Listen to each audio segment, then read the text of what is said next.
Hello વિદ્યાર્થી મિત્રો, ગઈકાલે આપણે છેલ્લો પ્રશ્ન એવો જોયો કે તમારી શાળા અને તમારી કોલેજે તમારા રસને વધારવા માટે શું કર્યું? આ તમારા રસને કેળવવા માટે શું કર્યું? તો પ્રશ્ન બહુ સરસ મજાનો રહ્યો છે મિત્રો. જો શાળા અને કોલેજમાંથી જે બાળકોની અંદર વિશિષ્ટ પ્રકારની શક્તિ રહેલી છે તેને પ્રોત્સાહન આપીને રજૂ કરવા માટે મોકો મળે તો તે વ્યક્તિ એટલે કે તે વિદ્યાર્થી તે દિશાની અંદર, તે બાબતની અંદર, તે કળાની અંદર ખૂબ આગળ વધી શકે છે. તો યાદ રાખવું જોઈએ કે આપણામાં રહેલી વિશિષ્ટ બાબતો ઘણી વખત ટીચર્સને ન ખબર હોય, આપણા મિત્રોને ન ખબર હોય, તો આપણે જાહેરની અંદર રજૂ કરવી જોઈએ. અને ટીચર્સ, વડીલોએ પણ આ બાબતને પ્રોત્સાહન આપીને તેને જુસ્સો તે વધારવો જોઈએ. એટલે અહીં આ પ્રશ્નનો જવાબ હવે આપણે સમજીએ મિત્રો. શું વાત કરે છે? Both my school and college had plenty of green and both were home to several other life forms. Both બંને માટે વપરાયેલું છે. બોથ એટલે બંને. બંને એટલે કોણ? અહીંયા શાળા અને કોલેજ, આ બધી બાબતનો સમાવેશ છે. એટલે કે આ કોઈ પણ બે વસ્તુ માટે બોથ નો ઉપયોગ થઈ શકે છે. અહીં બોથ એટલે સ્કૂલ એન્ડ કોલેજ, આ બંને માટે બોથ વપરાયેલું છે. લાઈફ ફોર્મ્સ બહુ સરસ મજાનો શબ્દ વાપર્યો છે. એટલે પ્રકૃતિની અંદર રહેલા નાના અને મોટા સજીવો, એટલે કે કીટકોથી લઈને પશુ, પ્રાણી અને પક્ષીઓ, તમામ પ્રકારના.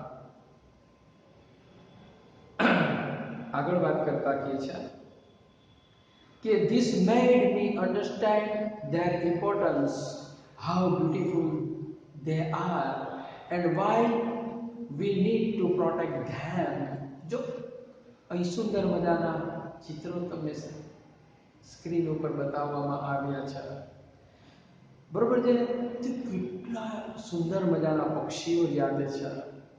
એની વિશેષતા તમે જો તો કે અનેક ગણી છે. ચાંચ જો, એનો ફીધર્સ, એના પીછાઓ જો, એના રંગ યાદે જો, બરોબર, એના નહોર યાદે જો, એની બોલવાની રીતે તમે જો, બરોબર છે? એટલે ક્રિપિંગ, તેમજ એની ઉડવાની, તેનો ખોરાક, આ બધી જ અનેક બાબતોથી એમ કે છે કે વિશિષ્ટ રીતે રહેલી છે.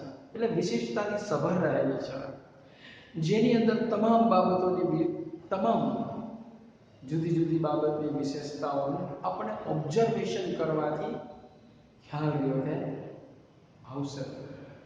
હા મિત્રો, હા વિદ્યાર્થીઓ, અહીં ઘણી બધી પ્રજાતિ રહી તેના સ્ક્રીન ઉપર તમને દર્શાવવામાં આવેલા છે ને કીટકો પણ દર્શાવવામાં આવ્યા છે.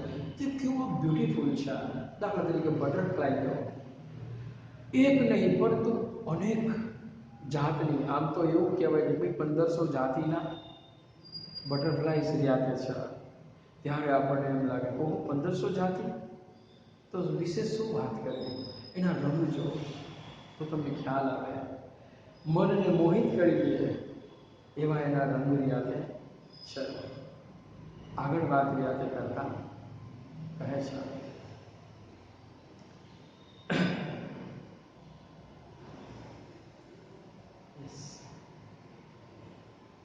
અહીં પ્રકૃતિની અંદર રહેલા કેટલા બ્યુટીફુલ, સુંદર મજાના લાઈફ રહેલા છે.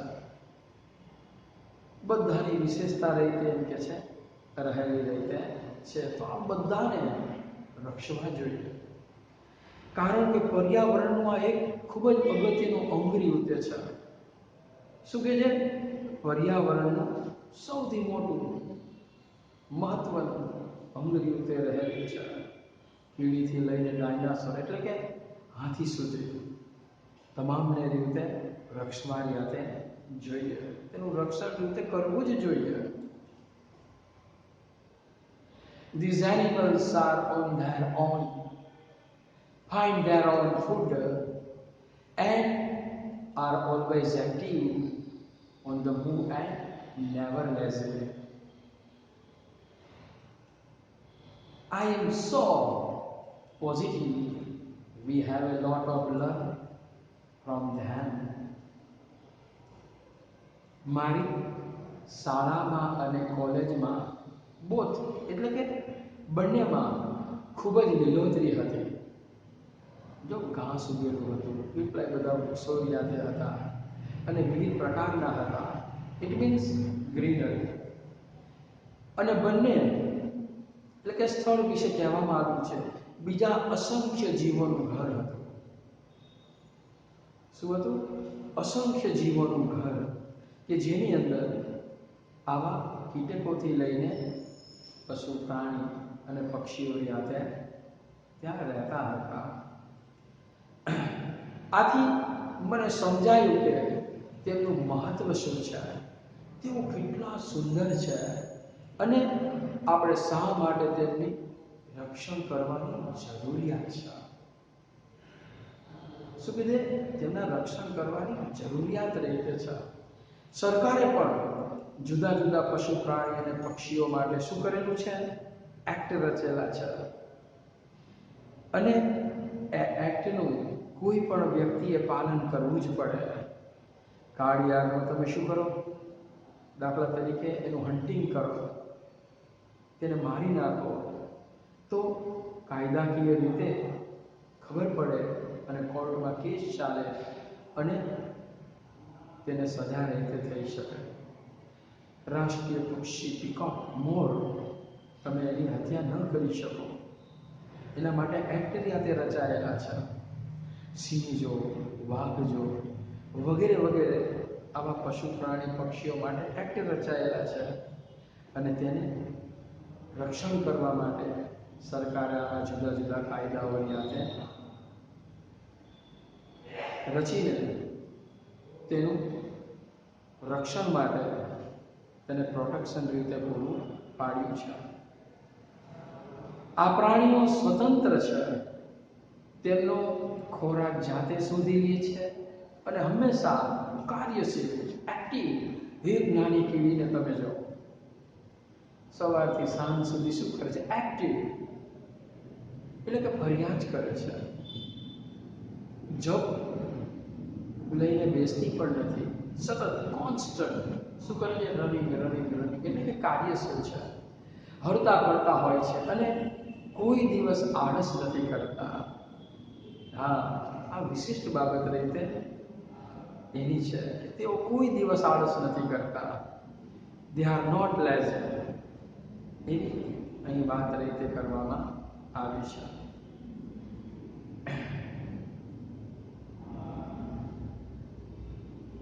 આ બધું એટલું હકારાત્મક છે, આપણે તેમની પાસેથી ઘણું શીખવા જેવું છે.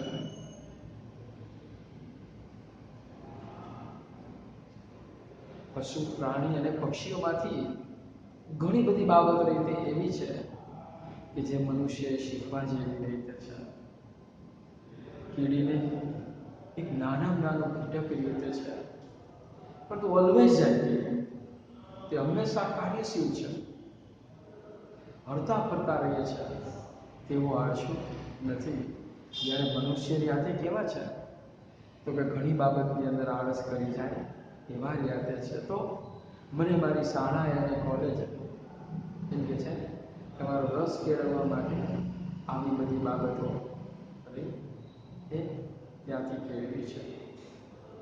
ત્યાર પછીનો પ્રશ્ન રીતે આવે છે, Did you feel any hesitations in fighting a well-paying job and venturing into this full-time?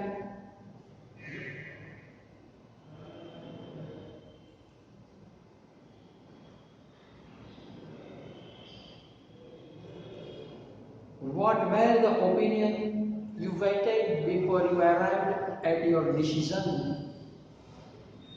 એક સારા પગારવાળી નોકરી છોડીને આ કામમાં ઝંપલાવતા પહેલા તમને કોઈ અવઢવનો અનુભવ થયો ખરો? કારણ કે અરુણ કૃષ્ણમૂર્તિએ EFI environment foundation of India માટે થઈને તેને પોતાની નોકરી રીતે છોડી દીધી હતી, એ પણ કેવી સારા પગારવાળી. તો એમ બીજા પર્યાવરણ માટે આ કાર્ય કરવા માટે તમે તમારી નોકરીને છોડી દીધી, તો એમાં કોઈ તમને અવઢવ લાગે? તો એ ના ઉત્તર અરુણ કૃષ્ણમૂર્તિ આપણને વાત કરે છે. આ નિર્ણય લેતા પહેલા તમે કયા કયા વિકલ્પો વિશે વિચાર્યું હતું? જો આ ડિસિઝન ખૂબ મહત્વનું હતું અને એને વિચાર પણ એમ કે કર્યો હતો. It is always good to decide in favor of what you really love to do. I quit my job at Google, but I still keep in touch with my friend there. So only my duties at Google have come to an end, not my emotional bond.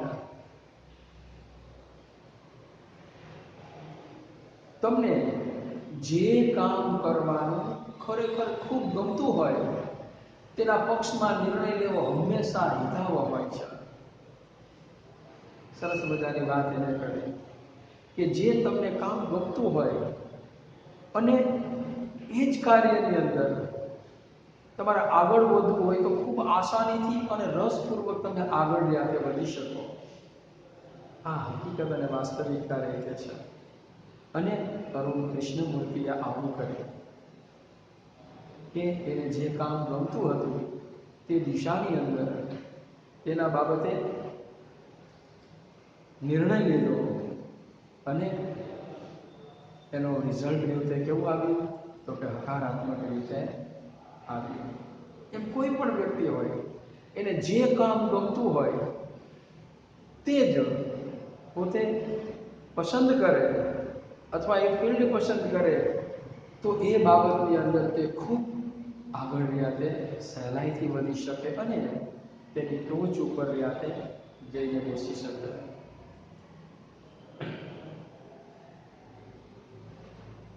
મેં ગૂગલની નોકરી છોડી. આજે નોકરી લેવા માટે એટલે કે ગૂગલમાં નોકરી લેવા માટે લોકો પડાપડી કરે છે અને ખૂબ ઓછા લોકોને એમ કે આમાં નોકરી રીતે મળે છે.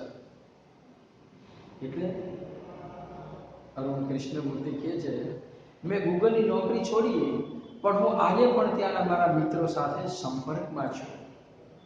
Emotional bond. શું કહે છે? ઇમોશનલ બોન્ડ એટલે કે ભાવાત્મક રીતે હું તેની સાથે સંબંધથી જોડાયેલો છું. મેં નોકરી છોડી દીધી છે પરંતુ મારો મિત્ર સાથે સંબંધ રહ્યો તે તોડનો નથી, એવું કહેવાનો ભાવાર્થ છે. અને આગળ વાત કરતા કહેજે એટલે ગૂગલમાં મારી ફરજો પૂરી થઈ છે, મારા ભાવાત્મક સંબંધો નહીં. હું પર્યાવરણ માટે કામ કરીશ પરંતુ ગૂગલ સાથે ગૂગલમાં રહેલ નોકરી કરતા મારા મિત્રો સાથે મારો સંબંધ રહ્યો તે એવું ને એવું જ રહ્યો તે છે. I understand that I had to the job at that minute in 2010 or else I would never be daring enough to do so.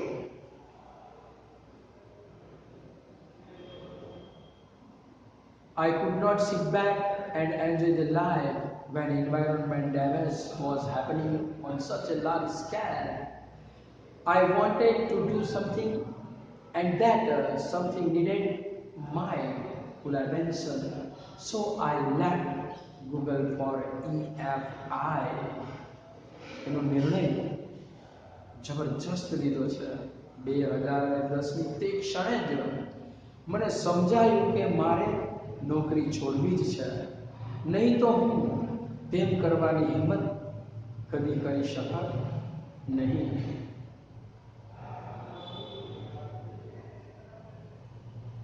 પર્યાવરણને આટલા મોટા પ્રમાણમાં નુકસાન થતું હોય ત્યારે હું આરામથી બેસીને જીવન ન માણી શકું. મારે કંઈક કરવું હતું અને તે કંઈકને મારા પૂર્ણ ધ્યાનની જરૂર હતી. તેથી EFI માટે મેં ગૂગલની નોકરી છોડી દીધી. પર્યાવરણના કાર્ય કરવા માટે અરુણ કૃષ્ણમૂર્તિએ ગૂગલની નોકરી રીતે છોડી દીધી. અહીં આગળનો પ્રશ્ન જોઈએ. What kind of garbage do people throw into water bodies? હા મિત્રો, આ પ્રશ્ન સમજતા પહેલા તમે પણ તળાવ, દરિયો, બરોબર છે, નદી કાંઠે અને સરોવરની આજુબાજુએ ફરવા માટે જતા હોવ છો તો તમને ખ્યાલ આવે કે આ તળાવની અંદર કેવા કેવા પ્રકારની વસ્તુઓ યાતે લોકો ફેંકે છે. આપણે કોઈ દિવસ કલ્પના ન કરી હોય એવી દરેક બાબત રહી, એવી દરેક વસ્તુ રહી તે આપણને આ પાણીમાંથી રીતે નીકળતી જોવા મળે છે. હો મિત્રો, આ તમારો એક દેખેલો બાબત છે અને અહીંયા રજૂઆત કોને કરી છે? અરુણ કૃષ્ણમૂર્તિએ રીતે કરી છે. અને આગળ આ પ્રશ્ન વધારતા કહે છે, how do you deal with the removal of this garbage once you clean the water body? પ્રશ્નની અંદર ખૂબ ઊંડાણ રહેલું છે અને આપણે નજરે દેખાતો આ પ્રશ્ન રહ્યો તે આપણે તળાવ, નદી, બરોબર છે, દરિયાકાંઠે વગેરે વગેરે આવું જોઈએ છીએ. જળાશયોમાં લોકો કયા પ્રકારનો કચરો નાખે છે? તમે જળાશયો સાફ કરો ત્યારે આ કચરો કાઢવા માટે શું કરો છો?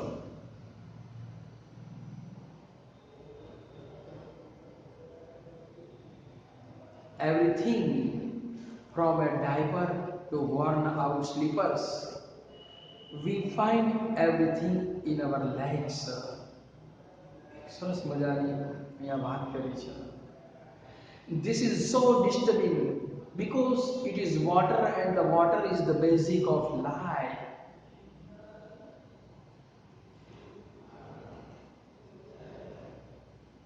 How can we not care for these water bodies? We use this garbage for landfill with no or minimal exposure to the outside environment. We ensure that the lake area and water holdings are free of garbage so that birds, frogs and snakes can live peacefully.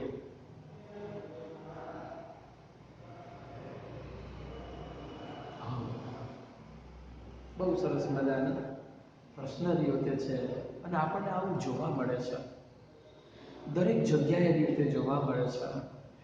પાણીની અંદર શું કહે છે, ડાયપરથી માંડીને તૂટેલા ચપ્પલો સુધી આવી કેટલી બધી બાબત રીતે આપણને પાણીમાં રીતે જોવા મળે છે. અને આ ખૂબ જ ચિંતાજનક છે, કારણ કે આ પાણી છે અને પાણી તો જીવન છે. Water is the basic of life. જળ એ જ જીવન, જો આપણે બોલીએ છીએ. અને તેથી કહે છે કે પાણીની અંદર લોકો આવી બધી જ વસ્તુઓ નાખે છે. એટલે કે બાળોતિયા, એક નાનું બાળક લેટ્રિન કરેલું હોય, બરોબર છે, એ બાળોતિયું તમને ત્યાં જોવા મળશે. ફાટી ગયેલું ચપ્પલ હોય, તૂટી ગયેલું ચપ્પલ હોય, બરોબર છે, તો ત્યાં સુધીની કેટલી બધી બાબતો રહી, કેટલી બધી વસ્તુઓ રહી તે તમને આ પાણીની અંદર રીતે જોવા મળે છે. આ ઉપરાંત ઘણું બધું, પાણીની બોટલ, પછી રેપર્સ, થર્મોકોલ, બરોબર છે, ત્યાર પછી ફૂલના હાર, નાળિયેર, આવી કેટલી બધી બાબત, બરોબર છે. હું તો કદાચ 2-5 નામ જ દઈશ, પરંતુ આ સિવાય પણ ઘણી બધી બાબતો રીતે આપણે પાણીમાં જોવા મળે છે. અને આપણે એ સમજવાની જરૂર રહેતી છે કે water is the basic of life. જળ એ જ જીવન છે. શું છે? જળ એ જ જીવન રહ્યું છે. છે મિત્રો.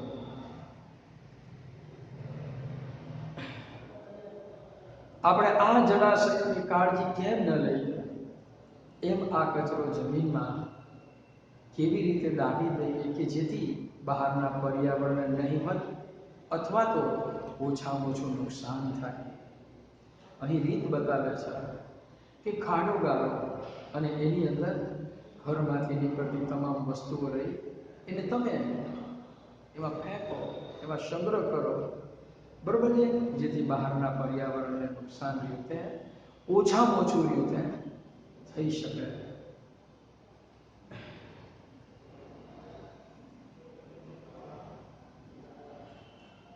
અમે તળાવ અને જળાશયોને વિસ્તારને સ્વચ્છ રાખીએ છીએ જેથી પક્ષીઓ, દેડકા અને સાપ શાંતિથી રહી શકે. How many days does it take to clear a large lake? Do you use any special equipment for cleaning and safety?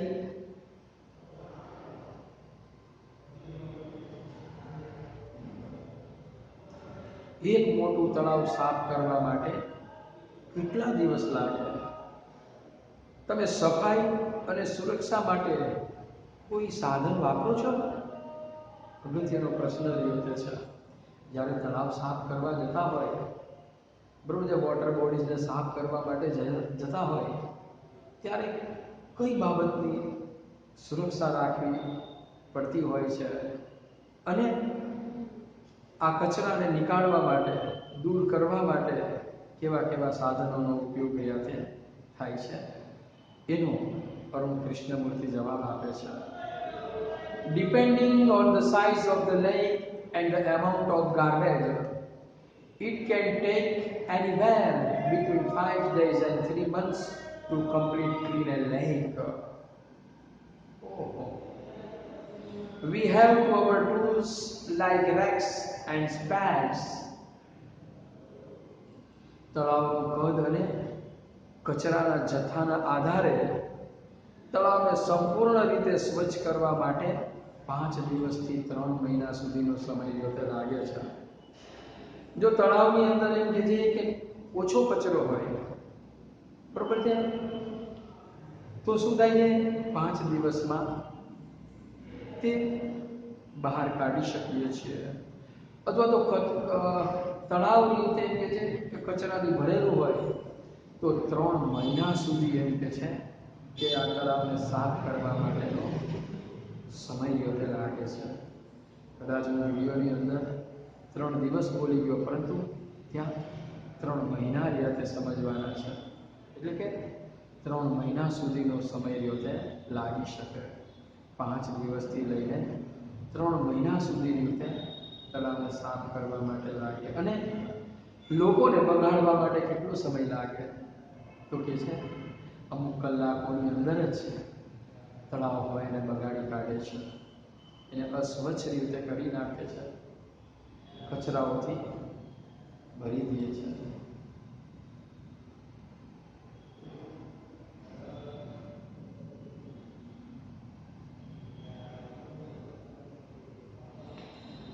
અમારી પાસે દાંતી, જો ખેડૂતના પુત્રો છો એટલે તમને ખબર છે કે આવી દંતાળી, જે ખેતરની અંદર એક આવું સાધનનો ઉપયોગ રીતે થાય છે અને તમે બધાએ જોયેલી છે, કચરો કાઢવા માટે આવા સાધનનો ઉપયોગ કરે છે. અને આ સ્પેડ પાવડો છે, બરોબર છે, જેના દ્વારા તળાવમાંથી રહેલો કચરો તે અમે દૂર કરીએ છીએ. એટલે એનો કહેવાનો ભાવાર્થ એવો થાય છે, અમારી પાસે દાંતી અને પાવડા જેવા ઓજારો હોય છે અને તેના દ્વારા અમે તળાવમાંથી રહેલો કચરો દૂર કરીએ છીએ. What kind of protective gear do you use? Can you describe the cleaning process briefly? સુરક્ષા માટે તમે કયા પ્રકારના સાધનોનો ઉપયોગ કરો છો? કેમ કે તળાવની અંદર નાખેલી વસ્તુ રહી તે થોડા દિવસ પછી બગડી જાય, લીલ જામી જાય, કેટલાય બધા બેક્ટેરિયા તેના ઉપર બેસી જાય, તો આ કચરાને બહાર કાઢવા માટે, તેના પ્રોટેક્શન માટે કેવા સાધનોનો ઉપયોગ કરો છો? શું તમે સફાઈ પ્રક્રિયાનું ટૂંકમાં વર્ણન કરી શકો? એવો પ્રશ્ન તે ઇન્ટરવ્યુઅરે પૂછ્યો છે અને તેનો જવાબ આપણે નેક્સ્ટ વિડીયોની અંદર યાદ જોશો.